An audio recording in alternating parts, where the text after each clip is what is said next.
Napakabilis na bumagsak mula sa kalangitan ang dambuhalang pulang dragon ng enerhiya. Subalit sa mismong sandaling iyon, agad na kumilos si Su Hong. Pinakawalan niya ang kanyang sariling lakas at nakabuo ng isang dambuhalang pulang kamay na gawa sa enerhiya at may matutulis na kuko. Bago pa man tuluyang tumama ang dragon, mabilis na sinunggab at mahigpit na hinawakan ng higanteng kamay ang ulo nito. Napagtanto ni Su Hong na ang pinagsama-samang lakas ng mahigit 100 Tier 3 high-stage warriors ay hanggang doon lamang pala. Gamit ang blood shi na bumabalot sa kanyang katawan, walang kahirap-hirap niyang hinati sa dalawa ang dambuhalang dragon. Sa isang iglap, tuluyan itong naglaho na tila ba hindi kailanman umiral. Pagkatapos ay casual pa siyang nagtanong kung iyon na ba talaga ang lahat ng kaya nilang gawin. Lubos na nagulat si Tang Gayen sa kanyang nasaksihan at hindi mapigil ang may tanong sa sarili kung totoo nga ba ang nakatatakot na lakas ng binatang nasa kanyang harapan. Maging si Auhai ay labis ding nabigla sa ipinakitang kapangyarihan ni Su Hong, mahigit 100 Tier 3 high-stage geniuses ang sabay-sabay na umatake sa kanya, subalit natagalan at nabalewala niya lamang ang lahat ng iyon. Doon napagtanto ni Auhai na sa ganoong uri ng lakas, hindi na nakapagtatakang kay Su Hong ipinagkatiwala ang number 001 Vilya. Tunay nga itong isang halimaw. Samantala, gulat na gulat din sina Gu Lele at Gu Wanwan. Hindi makapaniwala si Gu Lele sa pambihirang lakas ni Su Hong, habang si Gu Wanwan naman ay napaisip ng malalim, paanong ang isang nasa tier 3 initial stage pa lamang ay nakapagtataglay ng ganoong kalaking kapangyarihan. Dahan-daang naglakad si Su Hong palapit sa mga estudyanteng umatake sa kanya.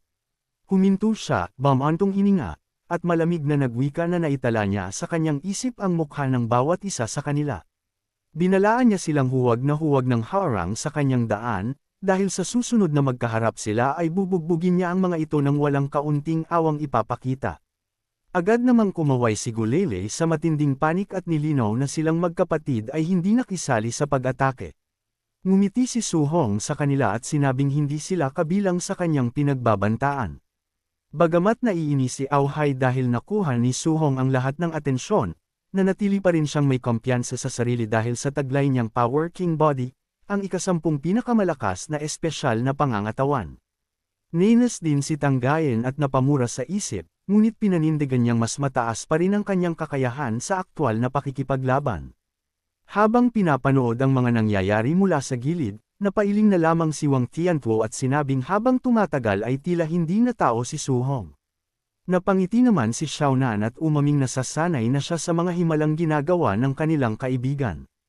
Buong pagmamalaki namang ikinwento ni Lin Xinghe sa ibang mga estudyante ang mga nagawa ni Su Hong, na siya ang top examinee ng Jiangnan Province at ang mag-isang pumatay sa isang tier 4 na barbarian dragon.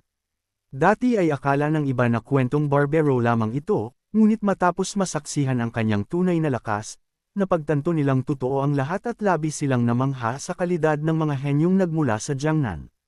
Labis namang natuwa si Principal Li Chengdao sa ipinakitang gilas ni Su Hong, na inaaming nagugustuhan niya ang kaunting kayabangan at lakas ng loob ng kabataan.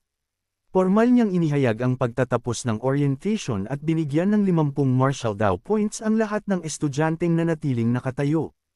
Para naman sa mga hindi nakakuha, ipinaalala niyang maaari pa rin silang mag-ipon ng puntos sa pamamagitan ng pag-akyat sa virtual Skyladder ranking at paggawa ng mga misyon sa labas ng campus. Idinagdag pa niya na gaganapin ang Freshman Grand Tournament sa susunod na buwan, pati na ang quarterly martial arts tests at ang taunang National Martial Arts Tournament.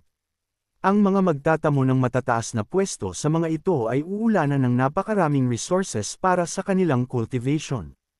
Ipinaalam din ng prinsipal na naglaan ang akademya ng 10 villas, 100 townhouse apartments, at 1,000 single dormitories na may libreng virtual pod.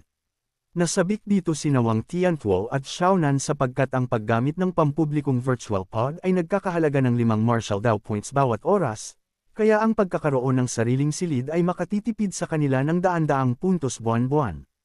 Matalanhagang idinagdag ni Principal Li Chengdao na kung hindi sila kontento sa kanilang tirahan, maaari nilang agawin ang silid ng iba sa pamamagitan ng pagtalo sa kasalukuyang nakatira doon. Lalo pa niyang pinataas ang sigla ng sabihing kahit gaano pa karami ang magsanib puwersa, Basta't matalo nila ang kahit isa sa mga top rankers na nakatayo sa field, ang bawat estudyanteng kabilang sa grupo ay makatatanggap ng pabuya na sariling single room. Dahil sa napakagandang gantimpala, labis na nasabik ang mga estudyante at agad na nagpangkat-pangkat. Batid nilang wala silang laban sa 1v1 laban sa mga halimaw na ito, kaya nagpasya silang gamitin ang kanilang dami upang pabagsakin ang mga top rankers. Nang pormal na ideklara ni Principal Li Chengdao ang pagsisimula ng Dormitory Battle Royale, agad na sumugod ang dambuhalang pulutong ng mga karaniwang estudyante upang salakayin ang mga nangungunang henyo ng akademya. Dahil sa dagsa ng napakaraming kalaban, agad na nagsimulang mator-anti si Tang Gayen. Hindi niya mapigil ang magreklamo sa napakahigpit na patakaran ng prinsipal, sapagkat para sa kanya ay tila sinusubukan silang ipahamak ng sabay-sabay. Bago pa man tuluyang makalapit ang napakalaking pulutong ng mga estudyante, iminungkahi ni Auhai na pansamantala muna silang magsanib puwersa. Ayon sa kanya, kailangang magtulungan ng lahat ng elite students upang makaligtas sa dagsa ng napakaraming kalaban. Bagamat 10 vilya lamang ang mayroon at malinaw na hindi iyon sapat para sa kanilang lahat, sinabi niyang mas mahalagang makaligtas muna sa laban bago isipin ang paghahati-hati sa mga dormitoryo. Agad namang pumayag si Gulele at masayang sinabi kay Auhai na sasali silang magkapatid sa kanilang pansamantalang alyansa. Samantala, nilingon naman ni Gu Wanwan ang bida at itinatanong kung sasama rin ba ito sa kanila. Bahagyang pinaglagutok ni Suhong ang kanyang mga kamao habang nakangiti ng may matinding kumpiyansa. Walang pag-aalinlangan siyang tumangging makipagsanib puwersa sa kahit kanino. Pagkatapos noon, mabilis siyang tumakbo diretso sa gitna ng labanan.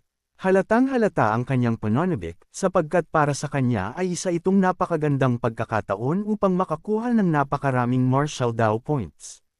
Taglay ang isang nakangiting ekspresyon, inihanda niya ang isang napakalakas na suntok at malakas na hinamon ang lahat ng estudyante na lumaban sa kanya.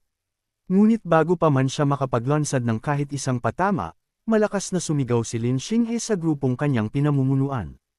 Inutusan niya ang mga ito na lumayo at mabilis na tumakbo upang umiwas kay Suhong.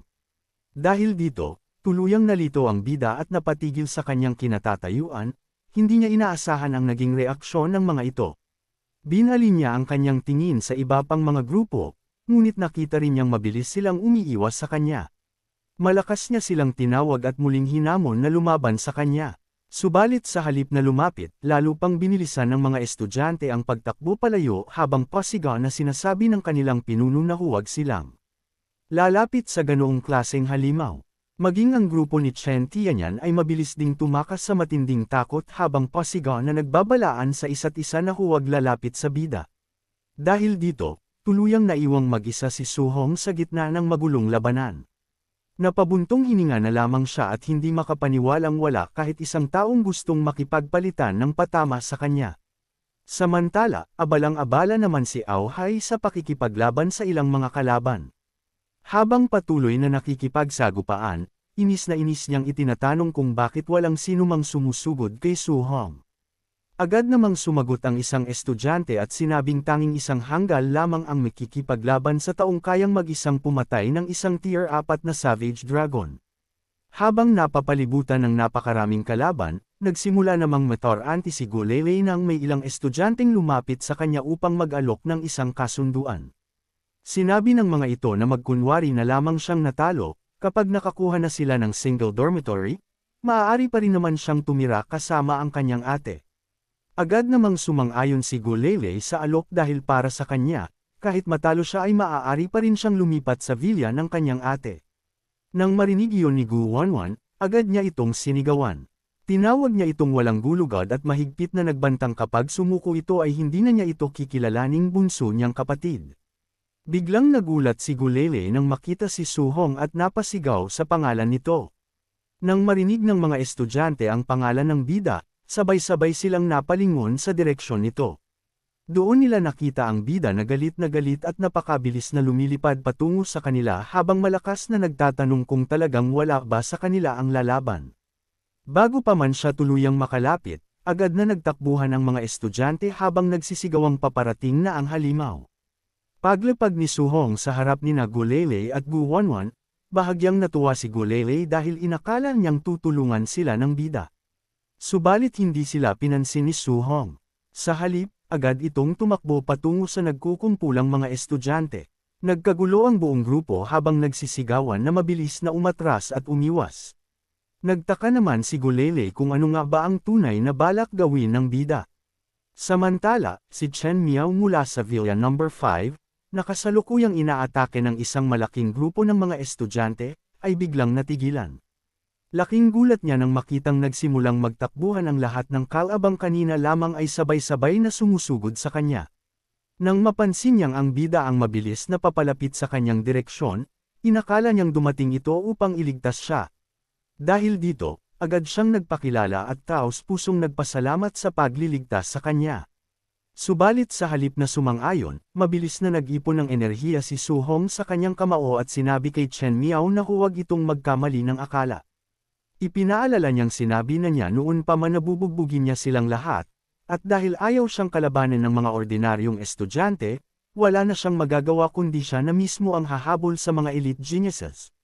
Nang mapagtanto ni Chen Miao ang tunay na panganib, agad siyang bumuo ng isang water shield upang protektahan ang sarili. Lubha siyang nagulat sa biglaang atake at halos hindi naisalag ng maayos ang napakalakas na suntok kahit ginamit niya ang kanyang pinakamakapangyarihang defensive martial skill. Nang makita iyon ni Su Hong, sinabi niyang karapat-dapat nga sa isang tier 3 high-stage warrior ang ganoong klaseng depensa dahil hindi ito nabasag sa iisang suntok lamang. Dahil dito, nagpasya siyang dagdagan pa ang kanyang lakas. Agad na nagpalabas ng nagngangalit na kidlat si Su Hong na bumalot sa kanyang kamao. Sa sandaling iyon, napagtanto ni Chen Miao na ang bida ay mayroon palang lightning attribute. Isang napakalakas na pagsabog ng kuryente ang kumalat sa buong paligid at tuluyang nagwasak sa depensa ni Chen Miao. Napagtanto niyang ang kidlat ay likas na sumasalungat sa kanyang water attribute, kaya tiyak na magkakaproblema siya sa laban. Bago pa man tuluyang mabawi ni Chen Miao ang kanyang balanse sa gitna ng makapal na usok, bigla na lamang lumitaw si Su Hong sa kanyang likuran. Mabilis na nag-ipon ang bida ng napakalakas na kidlat sa kanyang palad, handa nang tapusin ang laban sa iisang pag-atake gamit ang kanyang Palm Thunder.